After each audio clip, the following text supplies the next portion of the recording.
अब आपको ये बताते हैं कि इन छात्रों का क्या इलाज है, इन छात्रों के साथ क्या करना चाहिए और जेएनयू में जो कुछ हो रहा है ये बंद क्यों नहीं होता, इसका इलाज क्या है। ये छात्र अपनी स्थिति का फायदा उठा रहे हैं, अपने छात्र होने का फायदा उठा रहे हैं। सरकार से जो सब्सिडी मिलती है, इस टैक्स पेयर की जेब से जो पैसा जा रहा है उसका दुरुपयोग कर रहे हैं। लोकतंत्र के नाम पर, अभिव्यक्ति की आज़ादी के नाम पर इस देश को कमज़ोर कर रहे हैं, इस देश के युवाओं को भटका रहे हैं। 2016 में इसी जगह पर जेएनयू में पाकिस्तान के समर्थन में नारे लगे थे। अफजल गुरु जो एक आतंकवादी था, उसके समर्थन में नारे लगे थे। तो आज हम आपको बताना चाहते हैं कि ये पुरानी तस्वीर आज मैं आपको दिखाना चाहता हूं, जेएनयू में क्या क्या होता है। पढ़ाई के अलावा शायद सब कुछ यहां पर हो रहा है, और जब इस प्रकार की घटनाएं वहां पर होती हैं तो आपको याद होगा 2016 में कांग्रेस के नेता राहुल गांधी जेएनयू गए थे। यानी जब पाकिस्तान के समर्थन में नारे लगे, अफजल गुरु के समर्थन में नारे लगे, तो राहुल गांधी जेएनयू में गए थे इन छात्रों का मनोबल बढ़ाने के लिए। यह राजनीति होती है हमारे देश में। तो मैं आपको बता रहा था कि इनका इलाज क्या है। पहले आपको यह बताते हैं कि दुनिया के जो दूसरे देश हैं वो इस प्रकार के छात्रों का क्या इलाज करते हैं।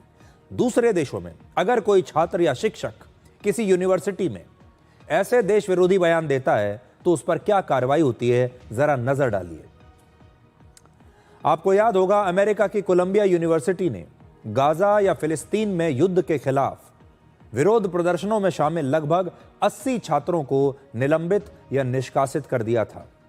कुछ छात्रों की डिग्रियां भी उस समय रद्द कर दी गई थी। आप याद कीजिए, जब फिलिस्तीन को लेकर वहां के छात्र विरोध प्रदर्शन कर रहे थे अमेरिका की यूनिवर्सिटीज में इजराइल के खिलाफ। हार्वर्ड यूनिवर्सिटी ने फिलिस्तीन समर्थक विरोध प्रदर्शनों में शामिल कई छात्रों की ग्रेजुएशन पर रोक लगा दी थी। यह हार्वर्ड की बात कर रहे हैं। ट्रंप प्रशासन ने ऐसे विरोध प्रदर्शनों में शामिल 300 से ज्यादा छात्रों के वीजा कैंसिल कर दिए थे, वापस उनके देश भेज दिया।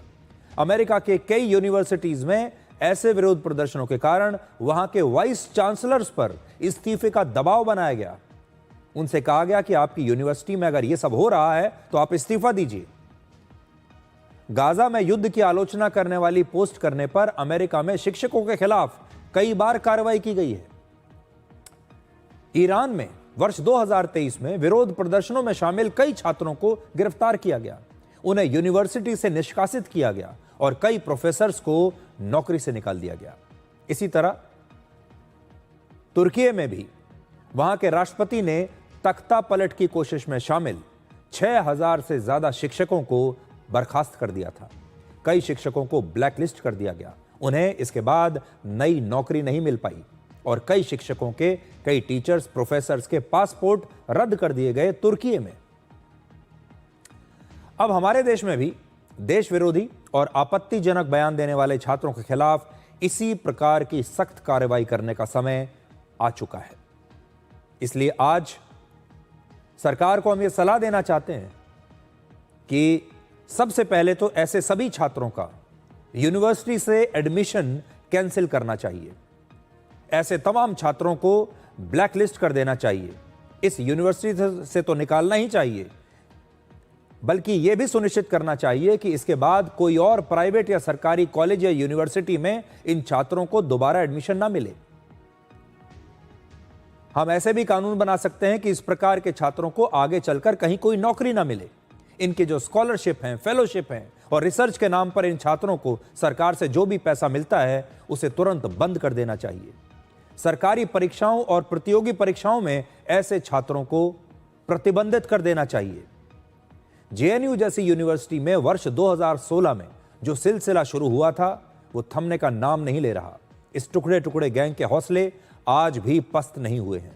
उमर खालिद जैसे नेता को गिरफ्तार हुए 5 साल बीत चुके हैं, लेकिन हमारा देश अब तक यह तय नहीं कर पा रहा है कि उमर खालिद एक अपराधी और देशद्रोही है या नहीं। सबसे हैरानी की बात यह है कि सुप्रीम कोर्ट द्वारा जमानत रिजेक्ट कर देने के बाद भी हमारे देश के ही विपक्षी दल और उनके कुछ कार्यकर्ता उमर खालिद के लिए सहानुभूति भरी बातें सोशल मीडिया पर लिखते हैं और इसे हीरो बनाने की कोशिश कर रहे हैं। उमर खालिद जैसे लोग जेएनयू में जो नारेबाजी कर रहे थे, इस प्रकार के छात्र और इनका समर्थन करने वाले विपक्षी नेता अमेरिका के उस बिजनेस मॉडल में बिल्कुल फिट बैठते हैं जो हर देश को अस्थिर करना चाहता है, जो हर देश में सरकार के खिलाफ विद्रोह करने वाली ताकतों को हमेशा बढ़ावा देता है। आपने देखा होगा जो पश्चिमी देश हैं, खास तौर पर अमेरिका, वहां की जो संस्थाएं हैं, चाहे वो मानव अधिकारों की बात करती हैं, लोकतंत्र को मजबूत करने की बात करती हैं, ये सारी संस्थाएं ऐसी हैं जो हर देश में इस प्रकार के लोगों को चुनती हैं, फिर इन्हें बढ़ावा देती हैं, इन्हें फंड दिए जाते हैं, इनसे कहा जाता है कि अपने देश के खिलाफ, अपनी चुनी हुई सरकार के खिलाफ प्रदर्शन कीजिए, और धीरे धीरे धीरे वो प्रदर्शन तख्ता पलट तक पहुंच जाता है। बांग्लादेश में क्या हुआ आप देख लीजिए, नेपाल में क्या हुआ आप देख लीजिए, इस समय ईरान में क्या हो रहा है यहां भी आप देख सकते हैं। ये पूरी दुनिया में एक बिजनेस मॉडल है, और हमारे देश में भी कुछ लोग ऐसे हैं जो विदेशी ताकतों के हाथ में खेल रहे हैं, उनके खिलौने बनकर, सिर्फ इसलिए क्योंकि इन छात्रों को पढ़ाई नहीं करनी, इन्हें आगे चलकर नौकरी नहीं करनी, इन्हें नेता बनना है, इन्हें नेतागिरी करनी है। और इससे पहले भी अगर आप ट्रैक रिकॉर्ड देखेंगे, इस प्रकार के जितने भी छात्र हैं ये कहीं काम करने के लायक नहीं होते, क्योंकि इन्होंने कभी जीवन में पढ़ाई नहीं की। ये हमेशा यही सोचते हैं कि पहले ये इस प्रकार के कोई विवादित नारेबाजी करें, फिर इनके खिलाफ कोई कानूनी एक्शन हो जाए, एक्शन होने के बाद देश का पूरा टुकड़े टुकड़े गैंग इनके पीछे आ जाएगा, रातों रात इन्हें मशहूर बना दिया जाता है, रातों रात इनके लिए सहानुभूति पैदा कर दी जाती है। कुछ लंबे समय तक अगर जेल में चले जाएं तो दूसरे देशों के सांसद इनके लिए चिट्ठियां लिखने लगते हैं, और फिर वहां से इनकी राजनीति की दुकान शुरू होती है। फिर इन्हें कोई ना कोई विपक्षी पार्टी अपने यहाँ रख लेती है, उसके बाद इन्हें टिकट दे दिया जाता है, फिर ये चुनाव लड़ते हैं, चुनाव में बुरी तरह हारते हैं, ये भी नहीं कि जीत जाते हैं, चुनाव में बुरी तरह हारते भी हैं, लेकिन फिर ये सारी विपक्षी पार्टियां इन्हें सिर्फ और सिर्फ बयानबाजी करने के लिए अपने यहाँ रख लेती हैं। ये इनका भविष्य है, और उस भविष्य के लिए ये जेएनयू का दुरुपयोग कर रहे हैं।